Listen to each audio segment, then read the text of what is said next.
Hey guys, I think there's something missing. Broke it again. Anyways, okay. So, we were out for 2 days, kicked ass.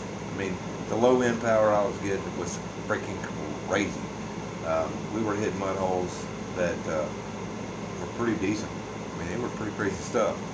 And the Wolvie just, like it was nothing. Ran for a day and a half. Did really good, no problems. I was loving it, had a good time.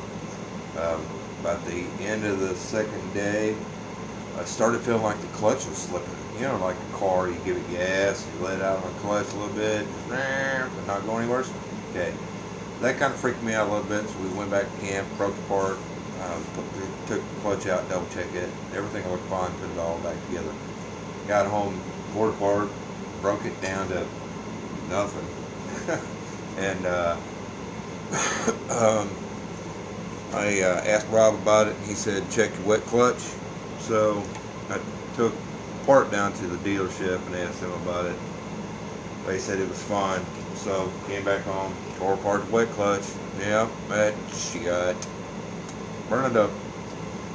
Don't know exactly why it's burned up, but apparently royal purple is not good for Yamaha. Anyways, so that part's kind of hard to find for these if you need a new clutch.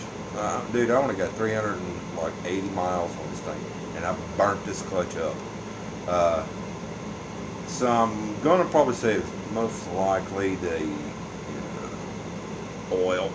Don't run royal purple in there. That's via Rob, by the way. So I'm putting the blame back off on him. He said don't do it, and I did it. So it's my fault. Little thing about the big gun. Here, let me show you this. Right. That's the big gun. See something missing? Yeah, the end of it.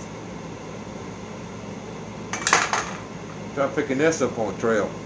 Yeah. Not gonna happen again. Piece of crap. That's about it. Can't give you one heads up. That leak I was getting on the where the drive shaft goes into the rear differential, I was getting a puddle of oil there from the rear end. And I thought, well, maybe I got a bad seal or something, so I just kept putting fluid in it, while we were riding. But when I pulled out the rear end, it was in a real good bind.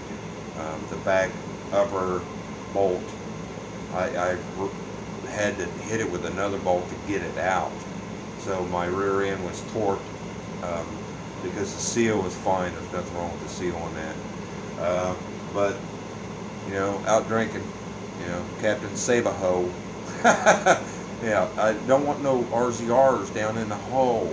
Mud hole, get it? Captain Save-A-Ho. Yeah, that's what they call me. Captain Save-A-Ho. Anyways, drunk, out, threw a freaking strap on the back of it up underneath it instead of going through the, receiver edge. Kind of bent that metal down a little bit. I think that might be what caused that little problem. Anyways, I think that's about it. Just have to get me a new clutch. But I can say this much: that CDI that I got from Rob, it was really almost like riding a totally different vehicle because I got so used to the way it rode. In high gear, you get up about 10, 15 miles an hour, and you could just feel it slow take off. On the open road, which is not really a road, it's more just a lot of dirt and dips. I mean, it's a nasty road, pretty rough. I got up to 43 miles an hour. Yeah, it's a little sketchy, but I got there. My wife didn't like it much. But I was able to get up high end speeds. I mean, it'd get up and go. Low end was outrageous. I really had to give it hardly any pedal to get through the really deep mud. Now, I'm not talking about Georgia wet mud, you know. I'm talking, man, this is silt, heavy, like quicksand mud.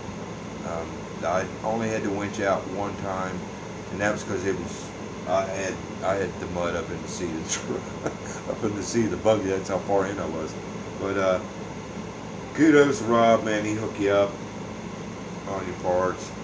I told you about this clutch, and he said that he can't get it. Yamaha doesn't have it, so I went through Motorsport, M-O-T-O, Sport, Moto Sport, not Motor Sport, Moto Sport. Anyways, it's a funny one. You have to be there. They claim that they have this clutch, but nobody else has it.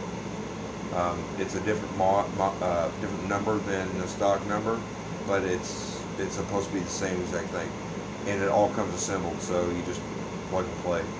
I will let you know by Friday whether or not I got it. I paid an extra $25 for overnight shipping, so hopefully I got it, and I'll let you know if they're liars or not. Don't go to Big Gun Exhaust. Don't do it. See ya.